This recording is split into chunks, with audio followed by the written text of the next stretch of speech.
عزیزان گرامی وقار، اللہ کریم کو سب سے زیادہ ناپسند چیز جس کا ذکر قرآن پاک میں بھی ہے وہ ظلم ہے۔ ظلم کو اللہ تبارک و تعالی ہرگز پسند نہیں فرماتا، اور ظلم کا مطلب صرف کسی پر ہاتھ اٹھانا ہی نہیں بلکہ کفر اور شرک بھی بہت بڑا ظلم ہے۔ قرآن پاک میں اللہ نے فرمایا ان الشرک لظلم عظیم، اللہ کے ساتھ کسی کو شریک ٹھہرانا بہت بڑا ظلم ہے، اور اس ظلم کی بہت ساری شاخیں ہیں جو آج ہم دنیا میں دیکھ رہے ہیں۔ انسان کسی نہ کسی جگہ پر ظلم کرنے کا شکار ہو جاتا ہے، ظالم بن جاتا ہے۔ اور ظلم کی تعریف اگر دیکھیں عربی میں تو یوں کہا گیا وضع الشیء علی غیر محلہ، کسی چیز کو اس کی جگہ پر نہ رکھتے ہوئے، اس کی حیثیت کو اس کی حیثیت کی جگہ پر نہ رکھتے ہوئے دوسری جگہ پر رکھ دینا، یہ ظلم کہلاتا ہے۔ حقدار کو حق نہ دینا یہ ظلم ہے، یا اپنے حق سے زیادہ کسی سے چھین لینا یہ بھی ظلم ہے۔ اور یہ ظلم کی ایک دو نہیں ہزاروں مثالیں ہیں، لیکن قرآن ہر ظلم کی مذمت کرتا ہے۔ اللہ کریم کئی جگہوں پر ارشاد فرماتا ہے ان اللہ لا يحب الظالمین، اللہ تعالیٰ ظالموں کو ہرگز پسند نہیں فرماتا۔ میرے عزیزو، گناہ بھی ظلم ہے، جیسے کہ قرآن میں اللہ نے فرمایا وَلَوْ أَنَّهُمْ إِذْ ظَلَمُوا أَنفُسَهُمْ، جب لوگ اپنی جانوں پر ظلم کر لیں تو اے محبوب آپ کے دربار پہ آئیں۔ یہ جو آیت ہے، ظلم کا مطلب کیا ہے؟ انسان جب گناہ کرتا ہے تو وہ اپنے آپ پر ظلم کرتا ہے۔ ظلم کی بہت ساری شاخیں ہیں، اور ظالموں کو اللہ پسند نہیں فرماتا، چاہے وہ اپنے اوپر ظلم کیا ہو یا کسی نہتے پر ظلم کیا ہو۔ آج دنیا میں جو حالات ہم دیکھ رہے ہیں، ظالموں کا ظلم عروج کو پہنچا ہوا ہے، اور قرآن پاک میں رب تعالیٰ نے ظالموں کی نشانیاں بھی بیان کی، ایسا نہیں کہ یہ پہلی مرتبہ ہوا ہے۔ اللہ تعالیٰ فرماتا ہے وَكَم مِّن قَرْيَةٍ أَهْلَكْنَاهَا، کتنی بستیاں ایسی ہیں جن کو ہم نے ہلاک کر دیا۔ رب تبارک و تعالیٰ نے ان کو ختم کر دیا کیونکہ وہ ظالم تھے۔ ظالموں کی بستیاں جو ہلاک ہوئیں، قرآن پاک میں 3 مثالیں آپ کو بتاتا ہوں۔ ایک نوح علیہ السلام کی امت اور ان کی آبادی، دوسری حضرت لوط علیہ السلام کی قوم، تیسری حضرت صالح علیہ السلام کی قوم۔ یہ تینوں قومیں ایسی ہیں، گناہ میں تو تھی لیکن غرور بہت زیادہ تھا، گھمنڈ بہت زیادہ تھا۔ آج کے دور میں اگر کسی کے پاس پیٹروٹ میزائل ہیں اور بم بارود کی طاقت رکھتا ہے، نیوکلیئر پاور ہے، تو وہ یہ سمجھتا ہے مجھے کوئی شکست نہیں دے سکتا۔ یہ ہر دور میں ظالموں کا خواب رہا ہے، ہر دور میں ظالم اسی طرح کی فکر رکھتے ہیں۔ نوح علیہ السلام کی قوم بہت مضبوط قوم سمجھی جاتی تھی۔ اللہ تعالیٰ نے اپنے نبی کو جب حکم فرمایا کہ آپ ایک کشتی بنائیں بہت بڑی، تو وہ آپ کا مذاق اڑاتے تھے۔ یہاں دور دراز کہیں نہ ندی ہے، نہ نالا ہے، نہ سمندر ہے، کشتی کس میں چلاؤ گے؟ اللہ کے نبی کو پتا تھا کہ عذاب آنے والا ہے، اور اپنے ایمان والوں کو آپ ڈرا بھی رہے تھے، لیکن کفار و مشرکین غرور و تکبر میں ایسے تھے، یہاں تک کہ نوح علیہ السلام نے اپنے بیٹے کو بلا کر کہا، جو کافر تھا، کہا میرے ساتھ آ جا، یا بنی ارکم معنا ولا تکن مع الکافرین، بیٹا ہمارے ساتھ آ جا، کافروں کے ساتھ مت جا۔ اس نے کیا کہا؟ قال سآوی الی الجبل یعصمنی من الماء، میں تو پہاڑ کی اونچی چوٹی پر چلا جاؤں گا، تمہارا پانی مجھے کچھ نہیں کر سکے گا۔ یہ اس وقت ظالموں کا خیال تھا، گمان تھا۔ پھر اللہ تعالیٰ قرآن پاک میں فرماتا ہے وَفَجَّرْنَا الْأَرْضَ عُيُونًا، ہم نے زمینوں کے سارے چشمے پھاڑ دیے، ہر جگہ سے پانی کے سوتے نکلے، اور پھر آسمان کے سارے دروازے کھول دیے۔ فَفَتَحْنَا أَبْوَابَ السَّمَاءِ بِمَاءٍ مُنْهَمِرٍ، اللہ فرماتا ہے آسمان کے سارے دروازے پانی کے کھول دیے، آسمانوں سے پانی اور زمینوں سے پانی. فَالْتَقَى الْمَاءُ عَلَى أَمْرٍ قَدْ قُدِرَ. سورہ قمر کی آیتیں ہیں. رب تعالیٰ فرماتے ہیں پانی اتنا بڑھ گیا کہ جو رب تبارک و تعالیٰ کی طے کی ہوئی معینہ نشانی تھی وہاں تک جا کر پانی مل گیا. روئے زمین پر کوئی باقی نہ رہا سوائے حضرت نوح علیہ السلام کی کشتی کے. کوئی نہیں باقی رہا. جب یہ پانی پھیل گیا کیا پہاڑوں کی چوٹیاں کیا محلوں کی اونچائیاں سب غرق ہو گئے. اور وہ جبابرہ وہ قوت کے بادشاہ جو کہتے تھے ہمارا کوئی کچھ نہیں بگاڑ سکے گا سڑ گئے پانیوں میں. صرف پانی اللہ تعالیٰ بھیج دے تو انسان اسے روک نہیں سکتا. عذاب الہی کو کیسے روک سکے گا. دوسری گھمنڈی قوم غرور میں مبتلا قوم تھی حضرت لوط علیہ السلام کی قوم جو بدکاریوں میں ملوث تھے. اللہ کا جب عذاب آیا تو قرآن پاک میں رب تعالیٰ فرماتا ہے وَأَمْطَرْنَا عَلَيْهِمْ حِجَارَةً مِّن سِجِّيلٍ. نوکیلے پتھروں کی ہم نے ان پر بارش کی. فَجَعَلْنَا عَالِيَهَا سَافِلَهَا.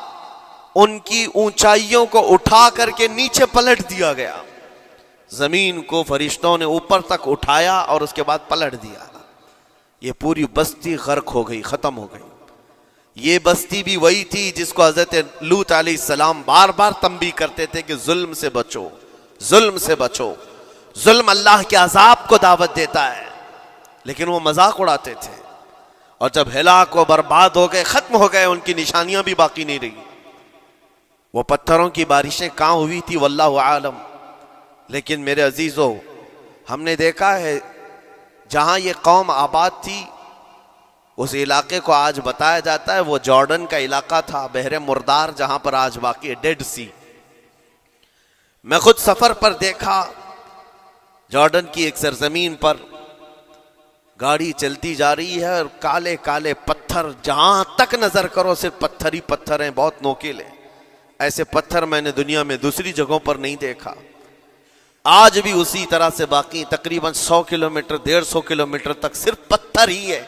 بیچ میں صرف ایک روڈ جاتا ہے اس کے بعد نہ کوئی درخت دکھتا ہے نہ کوئی عمارت ہے نہ کوئی پہاڑ ہے صرف پتھر پتھروں کا صحرا ہے. آج کی اس صدی میں دیکھ کر کے ان پتھروں کو ہیبت طاری ہو جاتی ہے. جس وقت وہ برسے ہوں گے ان کی حالت کیا ہوگی. اور میں یہ نہیں کہتا بالضبط کہ یہ وہی پتھر ہیں جو برسے تھے واللہ عالم. لیکن میرے عزیزوں نشانیاں آج بھی عذاب الہی کی موجود ہیں. تیسری قوم تھی قوم شعیب اور قوم صالح علیہ السلام. یہ دونوں قوموں کے بارے میں ذکر کرتا ہوں.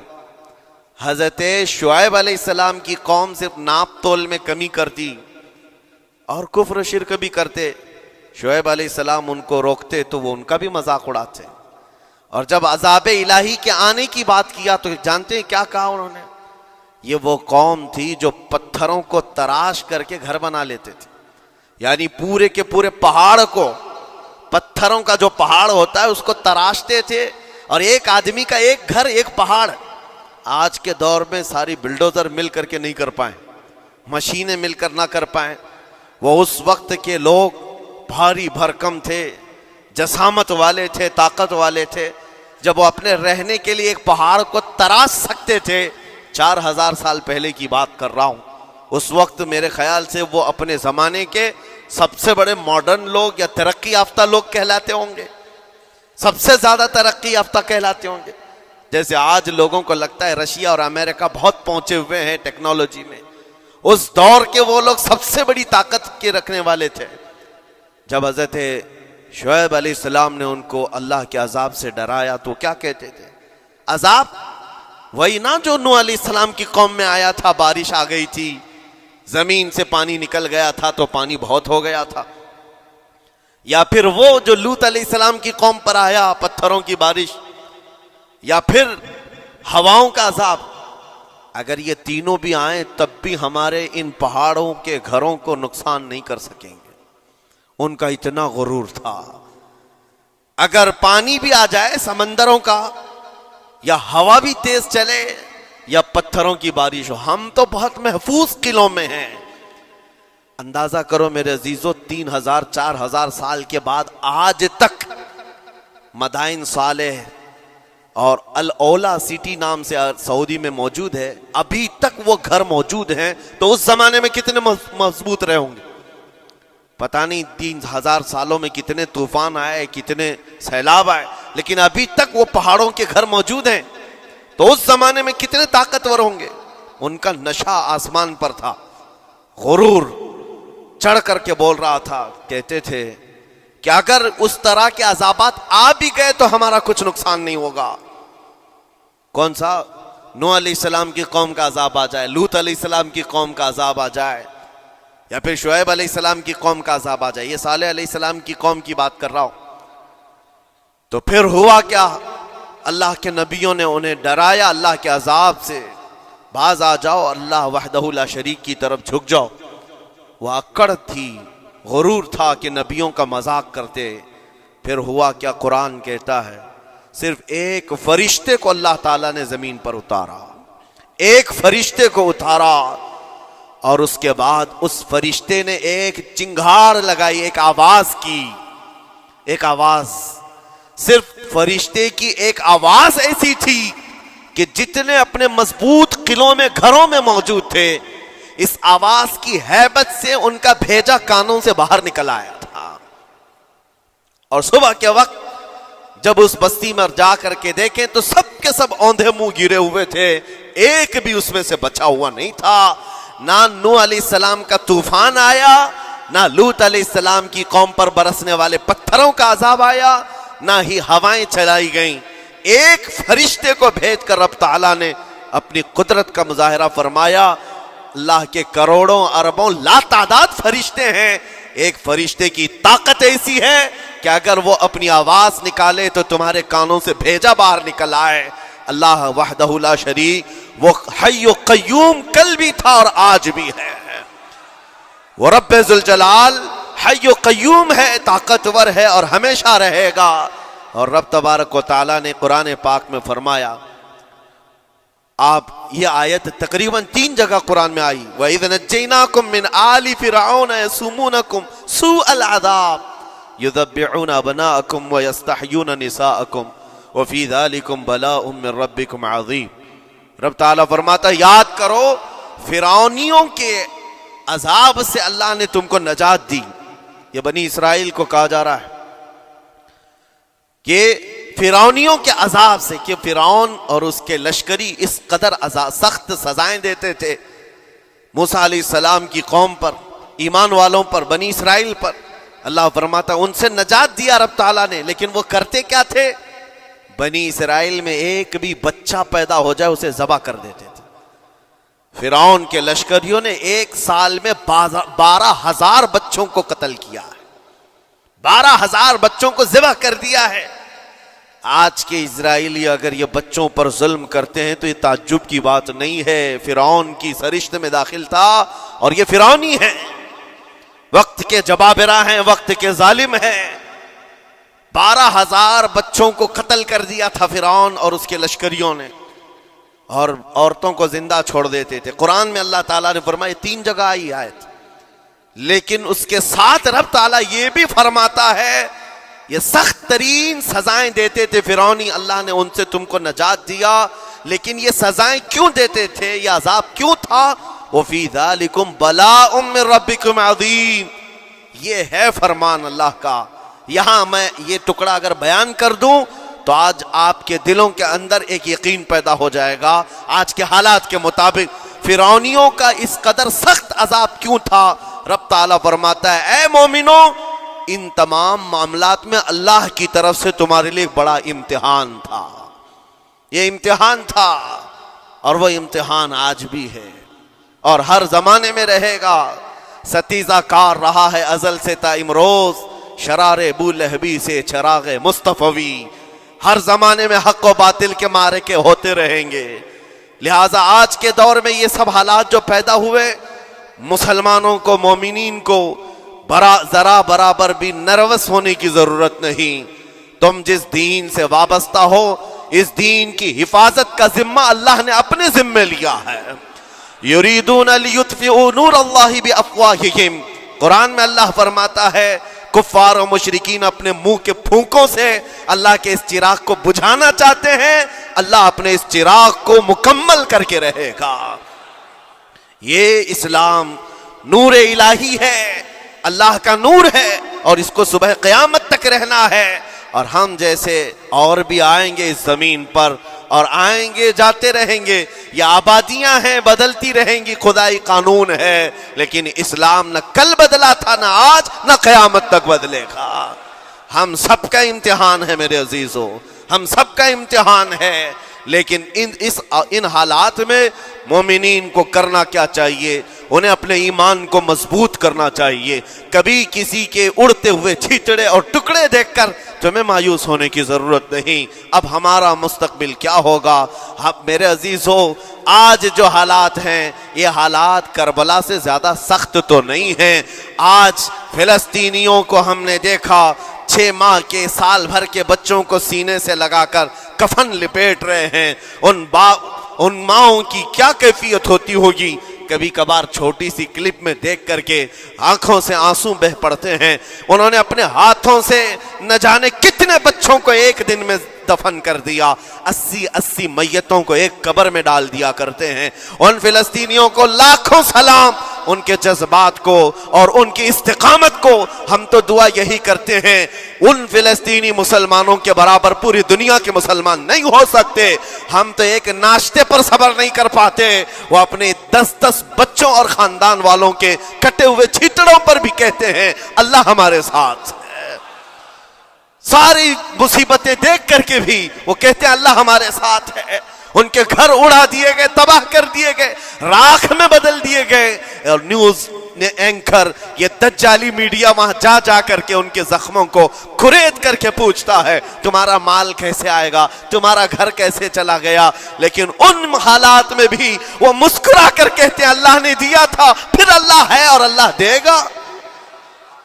ان کے ایمان کے برابر ہم نہیں ہو سکتے، لیکن میرے عزیزو پوری دنیا کے مسلمانوں میں اس مسئلے نے آج ایک اتحاد کی فضا قائم کی ہے۔ اگر ہمارے درمیان آج بھی اتحاد نہیں ہو سکتا تو پھر میرے عزیزو شاعر نے سچ کہا تھا، جگہ جگہ کے تھک چکے ہیں تمہیں یہ ہنگامے، نشاط لذت خواب گراں بدل ڈالو، غلط روی سے منازل کا بعد بڑھتا ہے، مسافر و روش کارواں بدل ڈالو۔ آج کے حالات تمہیں اگر نہیں بدلنے پر مجبور کیے تو پھر بتاؤ کون سے حالات تمہیں بدلیں گے، کب تم بدلو گے؟ لیکن ان حالات پر آج بعض لوگوں نے یہ کہنا شروع کیا۔ میں نے چند دنوں پہلے ایک آیت پڑھی تھی، ایک بیان میں کہا تھا اللہ قرآن میں فرماتا ہے هو الذی ارسل رسولہ بالہدی ودین الحق لیظہرہ علی الدین کلہ، وہ اللہ ہے جس نے حق دین کے ساتھ اپنے رسول کو بھیجا ہے اور ہدایت کے ساتھ اپنے رسول کو بھیجا ہے۔ کیوں بھیجا ہے؟ لیظہرہ علی الدین کلہ، تاکہ وہ رسول پوری دنیا پر یہ دین غالب کرے، یہ دین غالب آئے گا۔ تو بعض مجھ سے کہنے لگے مولانا سٹیج پر بیٹھ کر چلاتے ہو، کئی کرسیوں پر بیٹھ کر کہتے ہو کہ تمہارا دین غالب آئے گا، تمہارا دین تو آج ٹکڑے ٹکڑے کیا جا رہا ہے، کوئی کچھ نہیں کر پاتا۔ ان ظالموں کو میں یہ کہتا ہوں، ان کو یہ میں کہتا ہوں، ان تمام حالات سے تم ہرگز یہ مت سمجھنا کہ دین غالب آئے گا۔ چاند پر بھی گہن لگتا ہے، لیکن جب گہن چھٹتا ہے تو چاند پورے آب و تاب کے ساتھ چمکتا ہے۔ آج اگر امت مصطفیٰ پر گہن لگا ہے تو میں اپنے ان تمام نوجوانوں سے جو ابھی ان فوان شباب میں داخل ہوئے ہیں، ابھی یہ دنیا کو دیکھنے کے قابل بنے ہیں، میں ان سے کہتا ہوں ان آندھیوں سے، ان طوفانوں سے گھبرا کر کے نہ تمہیں دین بدلنے کی ضرورت ہے، نہ تمہیں اپنا مسلک و مذہب بدلنے کی ضرورت ہے، بلکہ میں یہ کہتا ہوں نہ گھبراؤ مسلمانوں، ابھی خدا کی شان باقی ہے، ابھی اسلام زندہ ہے، قرآن باقی ہے۔ یہ ظالم کافر کیا سمجھتے ہیں جو روز ہم سے الجھتے ہیں؟ ابھی کربلا کا آخری میدان باقی ہے، ابھی تو کربلا کا آخری میدان باقی ہے۔ عزیزان گرامی وقار، میرے نبی کریم صلی اللہ تعالی علیہ وسلم نے جو فرمایا وہ ہو کر رہے گا، وہ ہو کر رہے گا۔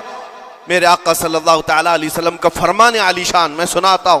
حضور فرماتے ہیں لا تزال عصابۃ من امتی یقاتلون علی ابواب دمشق وما حولها وعلى ابواب بیت المقدس لا يضرهم خذلان من خذلهم ظاهرين على الحق الى ان تقوم الساعة او كما قال رسول اللہ صلی اللہ علیہ وسلم.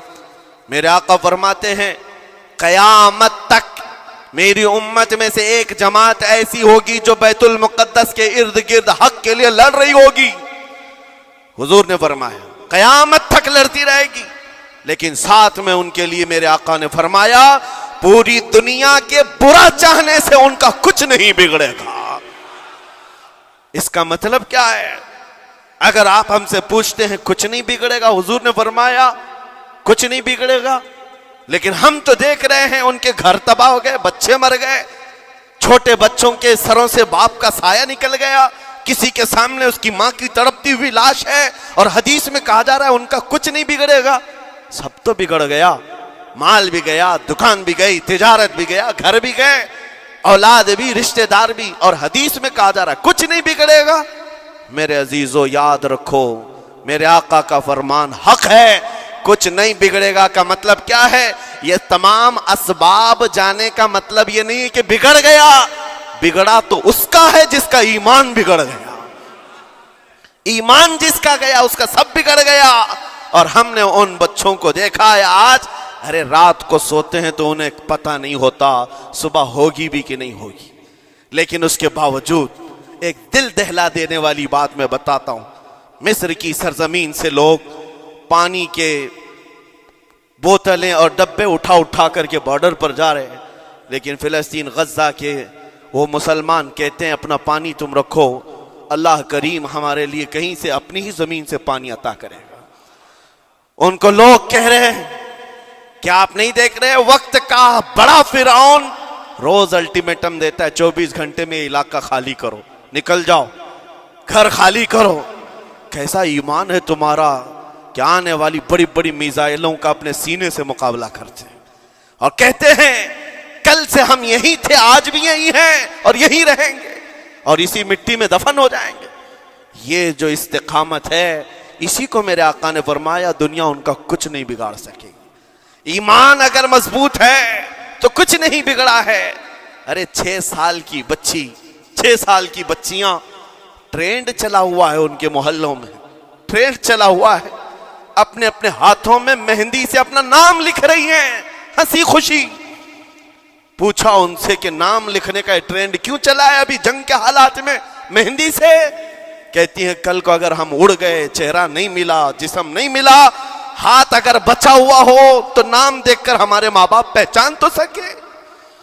شہادت کا یہ جذبہ، شہادت کا یہ جذبہ 6 سال کے بچوں میں اگر آیا ہے یقیناً ان کے سینوں میں ایمان موجود ہے، ایمان موجود ہے. میرے عزیزو ذرا اپنے حالات پر ذرا توجہ کرو. مولا کریم نے ہمیں کس چیز کی کمی دی ہے؟ کون سی چیز کم آئی ہمارے گھر میں؟ ہم تو مرغن غذائیں روز کھاتے ہیں. آج ہمارے پاس ساری نعمتیں اللہ نے دی ہیں، ہم عیاشیوں کے اڈوں پر پوری رات گزارتے ہیں. ہمارے شہر آج جس گلی سے گزر جائیں صبح کی اذان تک یہاں گپیں لگاتے ہوئے کھڑے رہے. اے میرے عزیزو حالات تو ہمارے ایسے ہیں کہ کھا کھا کر کے چربیاں چڑھ گئیں. ہمیں ان کا کیا احساس ہو پائے گا؟ ان کا کیا احساس ہو پائے گا جن کے ہاں پانی سے زیادہ خون دیکھا جاتا ہے، جن کے ہاں زندوں کو پکڑنے کے لیے نہیں اب مردوں کو پکڑنے کے لیے لوگ بھی نہیں ہیں. عزیزان گرامی وقار، جنازہ اٹھانے کے لیے لوگ پورا دن انتظار کرتے ہیں، کوئی نہیں ہے پرسان حال. ان سب حالات کے باوجود میں نے ایک بچے کو بھی وہاں سے یہ کہتے ہوئے نہیں سنا کہ ہم پر بہت بڑا ظلم ہو رہا ہے، ہم کو یہاں سے نکال لو، مدد کرو، کوئی آؤ. نہیں، وہ سب صرف اتنا ہی کہتے جو کچھ ہو رہا ہے ہم اللہ کے پاس جا کر کہیں گے، یہ سارے معاملات ہم اللہ کی بارگاہ میں شکایت کریں گے. یہ ہے ایمان، یہ ہے استقامت. اور میرے آقا صلی اللہ تعالی علیہ وسلم کے فرمان عالی شان کے مطابق ان کے لیے اتنی ہی بڑی دولت کافی ہے. آخر میں اتنا کہوں گا، اسرائیل کے کتے اور ظالم مل کر اینٹ سے اینٹ بجا دیں، ان کے ٹکڑے ٹکڑے کر کے راکھ کر دیں، تب بھی ہم کہیں گے فتح تو بیت المقدس کی ہی ہے، فتح تو ان مظلوموں کی ہے جن کے پاس کھونے کے لیے کچھ نہیں تھا. پھر بھی وہ ڈٹے رہ گئے۔ تمہارے پاس تو پیٹروٹ میزائل، بڑے بڑے تمہارے پاس توپ، بہت ساری چیزیں ہو کر بچوں پر، ہاسپٹل پر، نہ جانے کتنی جگہوں پر تم نے بمباریاں کی ہیں۔ مجھے حیرت ہوتی ہے پوری دنیا آج بھی خاموش تماشائی ہے۔ یہ ظلم نہیں ہے تو اور کیا ہے؟ اور جب ظلم اپنے عروج کو پہنچتا ہے اللہ کی پکڑ آتی ہے، اللہ کا عذاب آتا ہے، اور جب اللہ کا عذاب آتا ہے تو جتنے خاموش تماشائی تھے سب اس عذاب میں گرفتار ہوں گے۔ اس لیے میرے عزیزو، آپ ہم سے اگر یہ پوچھتے ہیں ہمیں یہاں بیٹھ کر کرنا کیا چاہیے، ہم کیسے کریں، تمہارا دل اگر رو پڑا ان کے دردوں سے، یہ بھی لکھا جائے گا، یہ بھی لکھا جائے گا۔ یہ بندہ جا تو نہیں سکتا تھا لیکن اپنے بھائی کے درد میں ایسا بے قرار تھا کہ اس کا کھانا چھوٹ گیا تھا، ایسا بے قرار تھا کہ اس کی نیندیں ختم ہو گئی تھی، یہ بھی لکھا جائے گا اللہ کی بارگاہ میں۔ لیکن یہاں بیٹھ کر کے ہم عیاشیوں پر عیاشیاں کریں، اپنے گناہوں سے کبھی باز نہ آئے، تو پھر میرے عزیزو ان نہتے مظلوموں کے ہم بہت خطرناک قسم کے دشمن کہلائیں گے، جہاں ان کو پانی کا ایک قطرہ نہیں، جہاں ان کے لیے لقمہ نہیں، وہ کسی کا بچا ہوا کچرا کھانے پر مجبور ہے۔ اس وقت ہماری برتنیں کھانوں سے بھری ہوئی ہیں، ہماری دعوتوں میں ہمارے بچے ہوئے کھانے گٹر اور نالیوں میں بہ رہے ہوں۔ ان حالات میں میرے عزیزو پکڑ ہوگی، ہماری بھی پکڑ ہوگی۔ بدلو اپنے حالات، اٹھو وگرنہ حشر نہ ہوگا پھر کبھی، دوڑو کہ زمانہ چال اپنی چل گیا۔ میں آپ سب سے یہی کہنا چاہوں گا، یہ جو حالات پیدا ہوئے ہیں پوری دنیا میں، یہ میرے آقا کے فرمان کے مطابق اندیشہ یہ لگ رہا ہے ان قریب امام مہدی کا ظہور ہونے والا ہے، امام مہدی کا ظہور ہوگا اور حالات بدل جائیں گے۔ لیکن ہم کو کسی کے آنے کا انتظار کرتے ہوئے حالات کا انتظار نہیں کرنا ہے۔ ابھی بدلو، آج بدلو، اللہ کی طرف دوڑو اور اس سے گڑ گڑا کر کہو کہ مولا کریم، ہمارے شامت اعمال، ہماری برائیوں کے سبب اگر یہ تیری پکڑ ہے، ہم توبہ کرتے ہیں تیرے دربار میں۔ جانتے ہو میرے آقا نے فرمایا، اللہ کے غضب کو اگر کوئی چیز ٹھنڈی کرتی ہے تو ایک مومن صالح کی رقت انگیز دعائیں اور اس کے نکلنے والے آنسوں اللہ کے غضب کو ٹھنڈا کرتے ہیں، اللہ کے غضب کو ٹھنڈا کرتے ہیں۔ تم گڑ گڑاؤ اس مولا کی بارگاہ میں، یہ نہیں کہ اجتماعی طور پر کسی کے سامنے آپ رو دھو کر چلے گئے یا پھر آپ لوگوں کو دکھانے کے لیے کوئی سٹیٹمنٹ جاری کر دی، نہیں، تنہائی میں بیٹھے ہو، اکیلے میں بیٹھے ہو۔ جیسے کہ کل ایک بہت اچھی چیز میں نے دیکھی تھی، ہمارے علماء نے اعلان کیا تھا پوری دنیا مل کر کے جمعرات کا روزہ رکھے، اس لیے کہ روزہ اللہ کو پسند ہے، اور افطار سے پہلے اگر کوئی دعا کرے، اول دعا ہماری ان مظلوموں کے حق میں ہو، ان ظالموں کے خلاف ہو، مظلوموں کی مدد کے لیے ہو، یقیناً اللہ کی مدد آئے گی، اور آئے گی کیونکہ قرآن بار بار کہتا ہے الا ان نصر اللہ قریب، آگاہ ہو جاؤ، بے شک اللہ کی مدد بہت قریب ہے، اللہ کی مدد بہت قریب ہے۔ عزیزان گرامی وقار، میں انہی تمام باتوں سے اپنی گفتگو کو آج سمیٹتا ہوں۔ آج کے ان حالات میں آپ کی ذمہ داری ہے اپنے ایمان پر مضبوطی سے جمے رہو، استقامت۔ بعض لوگوں کو آج یہ لگتا ہوگا کہ وہاں حالات بگڑے ہیں تو یہ مسلمان کیا کریں گے، کیا کریں گے، ہم کیا کرنے والے، ویسے ہی ہم ختم کیے جا چکے ہیں، ٹکڑے کیے جا چکے ہیں، ہم کچھ کرنے، بس تم اپنی زندگیاں بدلو، نشہ سے باز آ جاؤ، اور جتنے خرافات ہمارے محلوں میں آئے اس سے نکالو۔ اللہ کا عذاب آتا ہے، اللہ کی رحمتیں روٹ جاتی ہیں۔ ایک بار ہم بدل لیے تو مولا کریم اپنی رحمتوں کے سائبان فرما دے گا ہم پر، اور بس ہماری تمنا یہی ہے۔ اللہ کریم کی بارگاہ میں دعا ہے، قدیر و جبار خدا کہنے سننے سے زیادہ ہمیں عمل کی توفیق عطا فرما۔ اے رب کریم احسن الخالقین، ہم سب اپنے گناہوں سے سچی توبہ کرتے ہیں، مولا ہمارے گناہوں کی وجہ سے اگر تیری سخت پکڑ ہے تو مولا تو اپنے غضب کو ٹھنڈا فرما دے، تو اپنے غضب کو ٹھنڈا فرما دے، مولا تو اپنے غضب کو ٹھنڈا فرما دے۔ اے کریم خدا، تیرے حبیب کی امت تڑپ رہی ہے، اور ہر جگہ مولا ظلم و ستم کا نشانہ ان غریب مظلوموں کو بنایا جا رہا ہے جن کے پاس ایک وقت کا کھانا بھی باقی نہیں رہا۔ مولا تو اگر مدد نہیں کرے گا تو کون مدد نازل فرمائے گا؟ اے رحمان ہمارا عقیدہ ہے تو ہی وہ خدا ہے جو ابابیلوں کو بھیج کر ابرہہ کو ہلاک کیا، تو ہی وہ خدا ہے جو بدر میں اپنے نبی کے لیے 5000 فرشتوں کو اتارا، اے مولا تو ہی وہ خدا ہے جو یونس علیہ السلام کو مچھلی کے پیٹ سے زندہ سلامت نکالا، تو ہی وہ خدا ہے جو ابراہیم علیہ السلام کو دھڑکتی ہوئی آگ سے بھڑکتی ہوئی آگ سے زندہ محفوظ فرمایا۔ اے قدیر و جبار خدا، کل بھی تو حی و قیوم تھا، آج بھی ہے اور ہمیشہ رہے گا۔ ہمارے اس عقیدے کی لاج رکھ لے اور غیب سے مولا تو اپنی مدد نازل فرما، اپنی مدد نازل فرما، امت مصطفیٰ کے لیے خیر فرما، ہم سب کو امن و امان عطا فرما۔ اے رب کریم ان ظالموں کو کیفر کردار تک پہنچا دے، مظلوموں کو مولا امن کی سانس عطا فرما۔ ہماری خوشیاں اگر لکھی ہوئی ہے اے رب قدیر، ہماری خوشیوں میں سے ان کو یہ تقسیم فرما دے، اے اللہ ہماری حصے کی خوشیاں انہیں تقسیم فرما دے۔ اے رب کریم ہمارے امن و سکون کو ان کے درمیان تقسیم فرما دے۔